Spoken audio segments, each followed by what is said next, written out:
Double the action with the Sprint and the Grand Prix. Part number 64 today of this F1 24 career mode to try and make up for also the disappointing ending to last time out at the Spanish Grand Prix. It was all going so well. We were surviving a very wet and wild time. So wet, in fact, that we had a red flag, I'm pretty sure, just for how heavy the rain was. But unfortunately, after making some clever decisions with the intermediate early on, that would eventually come back to bite us, because then we went on early to the soft tyres and seemingly the track was still wet. Even though it looked bone dry, I still feel like there was some sort of glitch going on with it being wet on the AI screen and dry on mine.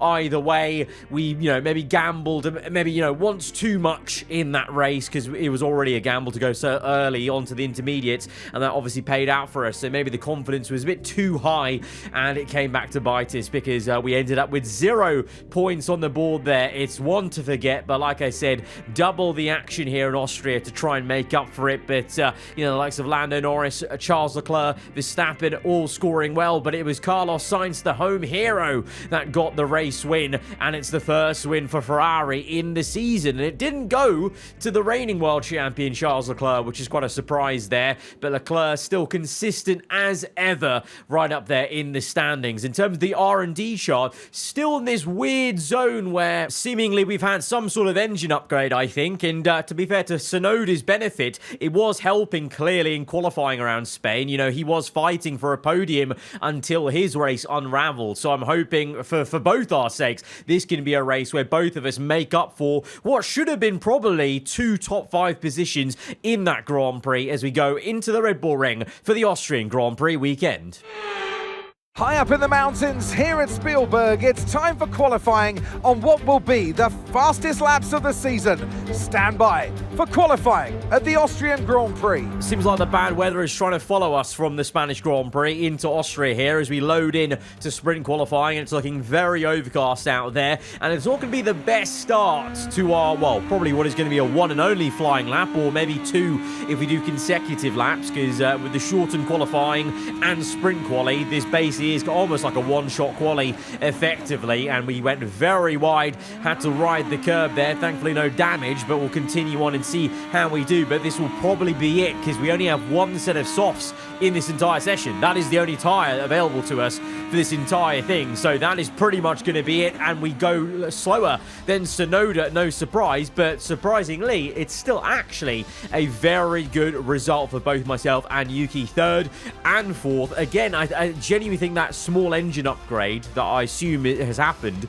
is helping us, especially in these races where, I think Spain engine power does matter quite a fair bit, because you're running such high downforce that having that extra oomph is going to help in a straight line. And Austria obviously has always been a bit of a power circuit, so that's an aid. But look up the top, Leclerc consistent as ever. It's a sprint pole for him, and Lando Norris in 2nd place, obviously the nearest man to us in the championship on the front row. So this is important to try and convert this for our sake in the standings, but also trying to bounce back from what happened in Spain for both myself and Yuki as we go to lights out, and we're underway here for the sprint in Austria. It's a good start for Tsunoda. Can he get round the outside? Lando a little bit off put into turn 1, you feel, as they were kind of soaring away for position, and meanwhile the Ferrari has bolted away as we try and maybe look to make it a 3-wide moment, but I back out of that because I just thought that is just never going to end well. I could have maybe committed to keeping that 3-wide, but either we would have had damage or the McLaren would have had damage and we would have got a penalty for it or something like that. So we backed out of it,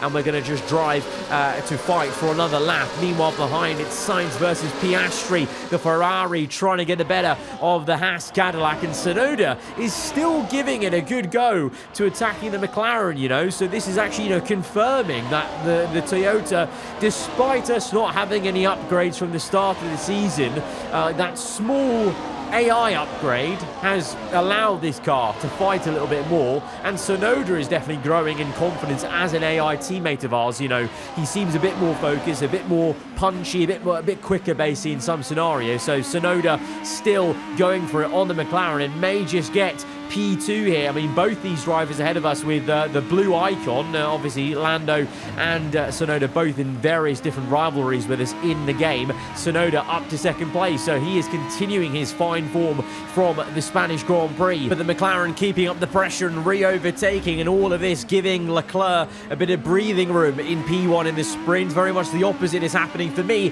as we look behind opening DRS, but more importantly, Piastri is now coming at us at a rate of knots, and that Haas seems supremely quick in a straight line, although not too great in the corners maybe. Double lock up for Piastri, both front tyres, and we're able to re-overtake him, but he did actually get away from the Ferrari, and oh, okay, what? Okay, we've got a rear wing failure, but the subtitles, Mark, has said we've got an ERS failure. Which one is it? I have no clue. The DRS is, well, actually, I didn't know right now, but I didn't notice, but the DRS is actually stuck open. I thought it was a failure of some kind of just it not opening, but it's actually stuck open.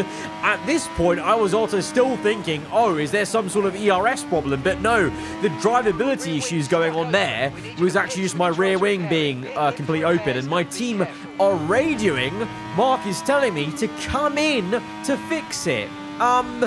I don't think so, because if you make a pit stop in a sprint, that's pretty much your sprint over. But you can see I'm having some major problems trying to keep this car going in a straight line. But my thought is that there's no point coming in to fix that, because otherwise it's going to be race over. And it is going to be race over for Max Verstappen. It's yet again another DNF in the season for the Dutchman. What's that now? His like 4th or 5th engine failure of the season? Really is rotten luck as we continue on, like I said, with this rear wing open, because if I can actually manage to get used to this thing in the corners, technically we're finessing this, because we're getting extra speed every straight as Tsunoda gets absolutely bullied into that right-hander. Sainz and Piastri pinch him. He's now got front wing damage again, like from Spain, as we go for the triple dive bomb on the inside. Oh my god. Oh no! Red flag! There's a red flag in the sprint, and it's a sheared off front right tyre for Oscar Piastri. I fear that was completely my fault, but I didn't realise that was actually going to happen. What on earth has just gone on there? Red flag is out, and I feel quite bad actually for this, because this is entirely my fault, but also at the same time, I'm actually quite surprised at the damage that has gone on there. But right now, we watched the start of this replay. This was Tsunoda getting bullied by Sainz and Piastri, getting pinched in. So at this point, I not only wanted to make the overtake, I was a little bit peeved off for Tsunoda's sake that he just got that damage. Oh, wow. It literally looks like I've assassinated this Haas into the right-hander. In reality, I've just made a bit of an audacious dive bomb. And to be honest, I am making the corner, because if you look at this slow-mo, yeah, the rear end's stepping out a little bit, but I've pretty much nailed the apex there. A little bit of rubbing tyre wall to tyre wall, but that shearing on the front right tyre, I feel like that's just very unlucky for Piastri's sake. I mean, either way, apologetic to Piastri there, because that wasn't the outcome I was thinking going to that corner. The red mist had descended a little bit because of Tsunoda's damage, but in the end now, he's got a chance to repair that front wing as we go to 5 red lights, and the rear wing is still stuck open. This is incredible, because as we go to lights out, we've got a chance here to finesse this entire race as we go round the outside of the McLaren. And as I said, because now I've gotten used to this rear wing open in the corners, I'm gaining, well, what you can really describe as a completely illegal advantage every single straight, and I am now able to tuck in to the slipstream of Leclerc in the Ferrari, go to the left, go to the racing line. The Ferrari's defensive, but we go round the outside, and you can see I'm so comfortable now with the rear wing open that you can't even tell that there's a bit of lack of rear downforce there, because we didn't even have too much of an issue. Obviously, fresh soft tyres also negating maybe the lack of rear stability. And by the last lap of the sprint, I've nearly broken, ironically, DRS from Leclerc, but I still have it open the entire time. And now Tsunoda is coming through on the outside. This is about to be an incredible finesse of this entire sprint. We've gone gone from having a car issue and seeing Tsunoda get bullied and his front wing broken before the red flag to now all of a sudden we are 1-2 for Toyota in this race. Look at that rear wing still open. This is the most dodgy, illegal, finessed sprint win and sprint 1-2 you've ever seen. Because I feel like in real life you would have to actually come in to push that rear wing down, but in the game it's only a suggestion from the engineer. So this is a quite incredibly illegal, probably, Toyota sprint win and sprint 1-2. Once again, apologies to Piastri. I feel like we really finessed him out of a good result. But on the flip side, what a result. What did I say? We were looking to turn things around from the Spanish Grand Prix after that should have been a double top 5, and it ended up being a 0 points finish for both myself and Yuki. This is now turned into a 1-2 sprint finish. Can't get any better than that. So, yeah, that was a very eventful sprint part of the race weekend, and now it is time to get into the actual proper Grand Prix action as we now go into qualifying. The track feeling a little bit different to how it did in the sprint, with the car feeling a little bit stiffer into that right-hander in the heart of Sector 2. To be fair, in a weird way, that actually might be because the rear end now is so much more planted with the rear flap actually shut. I think I actually got so used to the DRS being constantly open that the rear end feeling not as loose actually just meant that the car felt a bit very, very odd compared to the sprint. So small marginal gains made, but only P7. So actually, in terms of, you know, relative pace to everyone else, we actually went backwards a little bit in this full qualifying, but it won't matter because clearly it was a weird and topsy-turvy session because Esteban Ocon is on pole position for BMW Williams. We haven't seen this sort of qualifying form for Williams since like season 3 in the middle of that one. So Williams have found that qualifying form once again, as they did so many times last season. Lando Norris P2, it's a Red Bull 3-4, and Ferrari really took a step back in this full quali, even more so than us at Toyota, of course. So very intriguing to see how this will play out under full fuel. I suspect maybe there's a bit more pace to come from Ferrari, and I hope that we can also try and find a bit more pace, and we're going to have to see if that Williams can do anything to keep P1 or near a podium at least as we go to the grid for the full Grand Prix.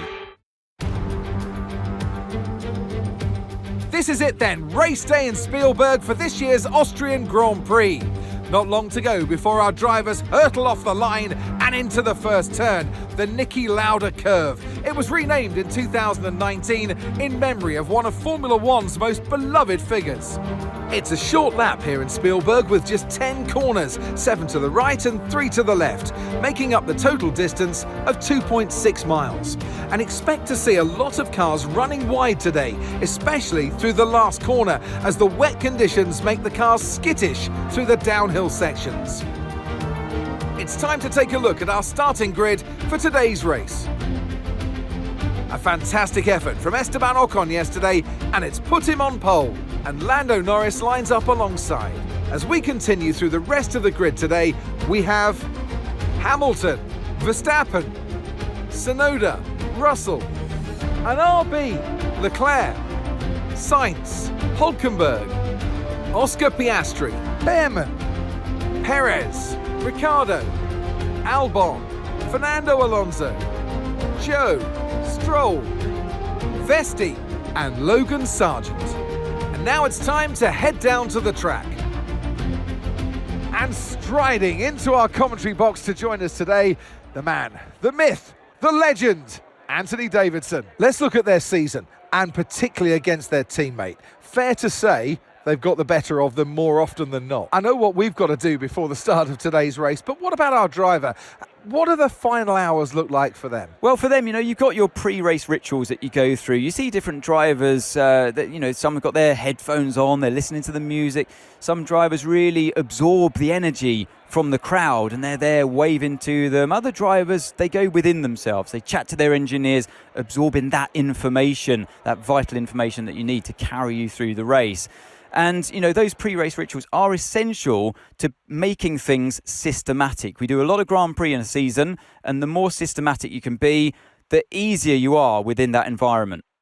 Well, I mentioned earlier in the video maybe about the weather in Spain following us to Austria, but the rain did stay away up until now. A bit of a surprise, but it is intermediate at the start of this one. So even more so than the shaken up grid, you know, Ferrari, like I said, a bit slower than maybe expected, ourselves even a bit slower. This is now a whole nother spanner in the works with the intermediates. We've not had any wet running so far this race weekend, so now this is surely going to be an even bigger challenge for Esteban Ocon to keep that Williams in the top, because I imagine Lando Norris and the McLaren and the Red Bulls will be looking more comfortable in these conditions, because I think that advantage of just a straight line sort of pace for the Williams may be nerfed a little bit in these conditions. But let's see how it goes. Like in Spain, it could be a very chaotic one as we go to lights out, and we're underway for the Austrian Grand Prix. It's a so-so start for us, bit chaotic ahead as Hamilton, Verstappen side by side. Can we go around the outside of Russell? Tsunoda keeping it clean and not wanting to dive it anywhere. He just sticks behind and watches those two Red Bulls go as we make the move on our old teammate. As you can see, Lando Norris already into the lead then, but Ocon, to be fair to him, comes back at him to try and re-overtake. So the Williams actually got benefit from slipstream behind the McLaren, because the McLaren got such a good start into turn one. So the Williams has actually reused the slipstream to try and re-overtake the McLaren, something that probably wouldn't have happened if he actually stayed in P1, but alas, the McLaren maintains first place. It's still Hamilton and Verstappen ahead of Tsunoda. We're trying to get involved, but Tsunoda now, as soon as I look to overtake Yuki, he looks for the pass on Verstappen. Of course. So giving our teammate the hurry up is behind the two Ferraris have cleared Russell. So I think sooner rather than later, the Ferraris will be a problem for us. So I make a very darting move on Tsunoda to get up into P5, because I feel like he just doesn't have the same sort of pace at this stage on intermediate. And actually, we have some incredible pace, it would seem, in these conditions, as we have a go at Verstappen. Didn't quite work out that time, as Tsunoda now has a chance to snap back at my heels. Verstappen defensive, very, very defensive on the inside there. So we're trying to jockey for position and get round the outside of him. And I'm kind of hoping Tsunoda might be able to follow us through. Let's see as we get the move on Verstappen. But the Red Bull, very, very quick in a straight line, using a lot of battery, I assume, from the Dutchman. He gets down the inside. It's 3 wide because Tsunoda's on my outside. We're having to be very careful as we're all skating for grip, and we managed to make a switch from left to right and kind of undercut Verstappen's racing line and get back up into P4. But then look behind, as you can see from that camera angle, it's 2 by 2 then. Verstappen versus Sainz, Leclerc versus Tsunoda. So in tandem on the right-hand side of the track, the Ferraris are looking to make one overtake each on their respective rivals here on the track. The Ferraris are actually really getting into a groove, and you can tell they've got the bit between their teeth to make up for what happened in qualifying. Meanwhile, up at the sharp end, you can see Hamilton has overtaken Ocon, so we've missed when that overtake happened, but at some point the Red Bull Ford is up into second place. Is very much so this season, it would seem. Hamilton's enjoying a little bit more form than Verstappen, and I think a large part of that's probably also because Verstappen just keeps on DNFing, doesn't he, in this season, so it's never easy for an AI to maintain performance if they keep having DNFs. As you can now see on the mini-map, Hamilton is in for a pit stop. It is looking a lot drier, and I think him and Lando Norris are in for the dry tyres. Ocon, by the way, at this point is out. He's had an engine failure. We didn't see it, but he is out of this race. It's a double stack for Red Bull, and it's a slow pit stop for Hamilton. It's a shocker for Red Bull. Oh dear. Hamilton, slow pit stop, so he's slowed up Verstappen even more than he would have done. Oh no. Oh dearie me. Verstappen's day goes from bad to worse. It's a double DNF from the sprint to the full Grand Prix. Oh, whoa, that's a shocker. I actually can't believe Verstappen's bad luck this season. It's been horrendous. As, by the way, we are now coming in finally, lap 11. But we went like a whole 3 laps longer on the intermediates. Just because, honestly, especially on that first lap when Lando and Hamilton first came in, I was still setting purples on intermediate, so I was actually just reluctant to come in too early. Obviously, maybe, you know, having a little bit of PTSD from what happened in Spain of not wanting to come in too early, so we kind of overcompensated maybe a little bit from what happened in Spain, and we went a bit too long on the intermediates. But what it means now is, as we come out just behind Hamilton, but the tyres are going to be stone cold, so Lewis, he's heated up those tyres, and he's actually flying away from us right now. He's got a lot of pace, it would seem, because he's now 2 seconds down the road. Lap 14, Sainz and Piastri chasing after me. Piastri down the inside. You can see I've got very little battery, so that's why he's so quick, because I can't use too much battery. If I deploy all the way down that straight, then I'll have 0% battery. So Sainz and Piastri both fly by me, because once again, just not great battery management from yours truly. But it just seemed like going a bit longer in the intermediate period was beneficial for us, because although, yeah, we've just been overtaken by 2 cars, now we have a little bit fresher tyres to maybe try something a little bit interesting in this race. Because with the way you just saw Piastri and Sainz fly by me, the way Hamilton pulled away, for whatever reason, from the sprint to quali, from the sprint to the full Grand Prix, I should say, we just don't have a lot of pace here at Toyota. And yes, maybe you could say it's the lack of the illegal rear wing being open, but you can see Albon is attacking Tsunoda. He's not got that much pace, and I'm nowhere near, you know, coming back at Sainz and Piastri, even when we do have some battery. So Sainz comes in, eventually Piastri's in, Hamilton, Lando, they're all in. I'm going to continue on. I am going to continue on these mediums, keep trundling along. Yes, the tyre wear is kicking in now. You can see the rear end stepping out there a little bit. But lap 29, we've got 7 laps to go. The gap is 2.7. Yes, I am looking slower and slower by the corner. But in my mind, because we were lacking a lot of race pace here, around here in the Toyota, I thought the only way to try and salvage something better in this race than P5 or P6 or whatever it was to try a gamble here of going long on the mediums. We had gone longer on the inters, so it allowed us to try this, as the McLaren now has caught us up. Can I do anything to defend Lando Norris and, dare I say, even try and maybe hold on to this P1? We defend well through that right-hander, but the grip isn't there, the traction isn't there, and the McLaren has that overwhelming grip. I'm trying my hardest, but it feels already within that one corner I am just delaying the inevitable, and it's maybe just more of a case of when is the McLaren going to overtake, not if he can overtake me. But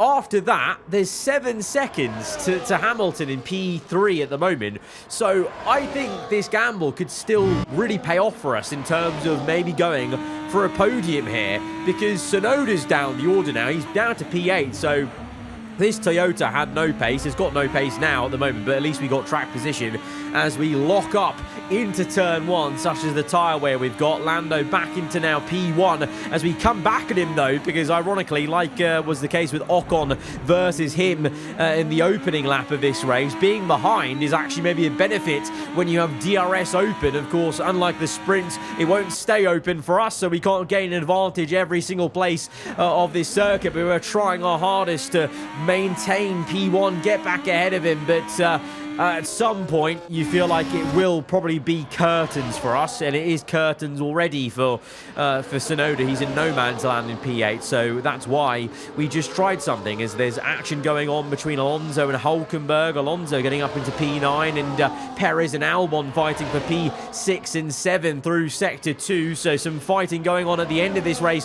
where not a lot happened in the middle part of this race, but it's all kicking off now in the last couple of laps, as the tyre wear maybe kicks in, or just desperation also, and just the onus to make that last ditch effort count in this later stage of the race. Is Lando is on the inside. This is probably not the best place to be, as we just understeer towards the gravel, and on the exit the traction's not there either, and at this point having to accept, okay, I think P1 is gone, and at this point also now starting to worry about where Hamilton is, 4.9 behind. But Sainz and Piastri, they have been fighting this entire race side by side. Since they both overtook me, obviously they were fighting each other then, and they've just been fighting each other like that every single lap. Obviously, very F1 24 vibes with the DRS training, basically. But them two fighting so much is going to be to our aid, because there's absolutely no way they catch us by the end of the race. There is a good chance Hamilton does, because obviously as the laps go on, my tyres are now going off an absolute cliff, because we've been on these mediums now since, what, like lap 11? So it's been a long way to go. Obviously, we know how good this Toyota is on its tyres. It just, you know, tiptoes on them. But even that's not going to be enough to stay ahead of Hamilton. And on the last lap of this Grand Prix, he does get us. I tried, but there was just no traction. You know, with no amount of finessing was going to allow me to stay ahead of the Red Bull. But you know what? I think it's still a massive win. It's a podium. We've managed to convert this race from a P6 to a P3, because if I had made a pit stop like with these guys, I don't think there was any way we were catching Sainz or Piastri, because if you looked at Yuki's pace, there just was none. There was no pace on the heavier fuel in this full Grand Prix. So I think that's actually a job well done. We've managed to, yet again, maximise the result of this car and convert a P6 to P3, a podium, and limit the damage to our nearest rival in the championship, which is Lando Norris. Lando Norris, take a bow, at last, a winner in Formula One. And this performance today, Crofty, really goes a long way to keeping their championship hopes alive. It hasn't been an easy season for them so far this year, but this drive today was impeccable. A job well done. So like I said, I think when you really look at it, it's a good damage limitation, because Lando now only 3 points ahead in the Drivers' Championship. Could have been a lot worse if we were P6, you know? So, yeah, and obviously we did get quite lucky in the sprint, so I think the luck ran out a little bit in terms of the out-and-out race pace of this car in the full Grand Prix, but we still maximised it, made the most of it, but still reeling from that finesse in the sprint. I can't believe that. We had that red flag, and with that DRS Stuck Open just allowed us to get that sprint win is, yeah, still quite incredible to me, as we now cap off another accolade. That's going to boost our driver stats, which might just edge us a bit closer to that recognition, that magical 60% recognition that we need to unlock some upgrades. I still have hope that we can do that at some point this season and then really start cooking with this Toyota in terms of proper competitiveness. But guys, if you have enjoyed this one, be sure to hit the like button. Let me know what you thought in the comments below. If you're around here, then do get subscribed for weekly Formula 1 content. I'll see you guys next time. Goodbye.